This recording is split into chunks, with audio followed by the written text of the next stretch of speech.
Let's bring in our guest. Today, we have a very special guest. Today, we are joined by the veteran voice of the Octagon, as well as also his own podcast, It's Time by Bruce Buffer. Ladies and gentlemen, this is the moment we've all been waiting for.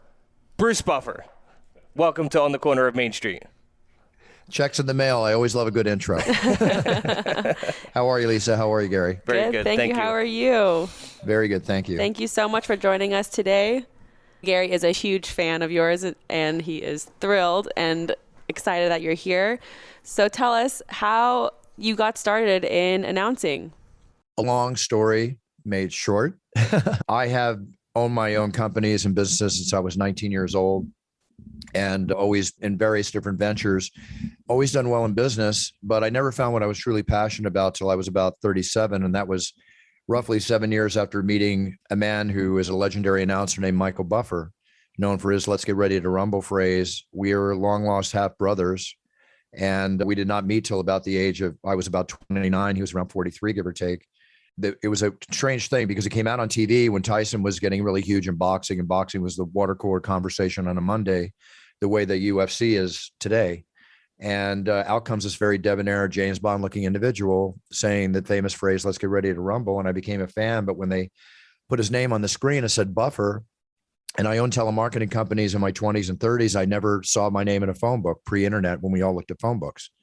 So it struck me really funny. And I searched and sent off letters and stuff to try and find out if people knew who he was. And after people came up to me saying, "Is that your brother?" when he started getting really famous, and I just get hit by all these people, I go, "No, my brother's Brian."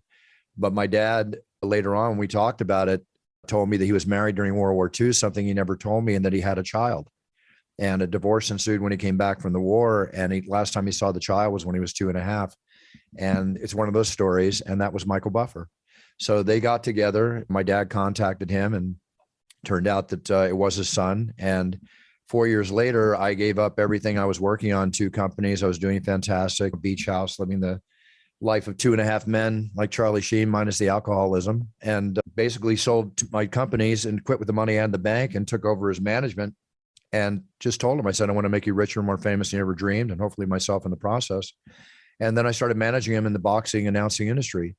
And with that being said, I wanted to announce, but we agreed that it would not be good for me. It's a confliction of interest, and there was no money in announcing. He's the only one that was making any money.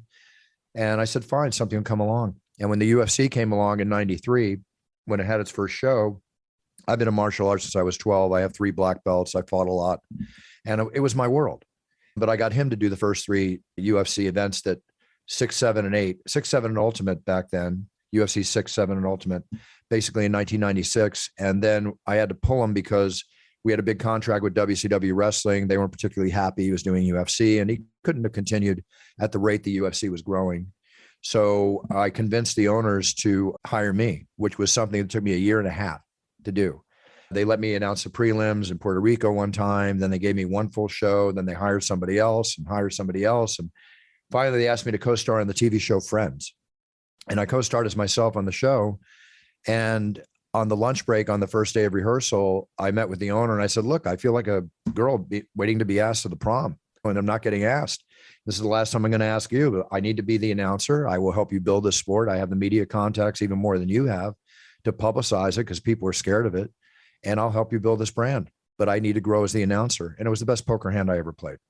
And that was back in 1996. Are you technically the longest tenured UFC, maybe not employee, but employee? How about longest tenured independent contractor? There you go. Yeah. So you originally started with UFC 6, if I'm not mistaken, as a manager, as a corner guy? Yes. And UFC 6, I think it was February 16th, 1996 in Baima, Puerto Rico. I got contacted by a fighter named Scott the Pitbull Ferrazzo, a big monster of a man. And he was like the Tank Abbott style fighter they loved to have back then. And I sent the tape to the owner of the UFC, and they accepted him, and I got to fly down as his manager, and it was great. And I convinced them at the party the night before that I had a tuxedo in my bag to let me announce the prelims. And that's how I got that. Wow. And you always dress very sharp. It elevates the sport, and I think it inspires other people to dress up a little nicer as well.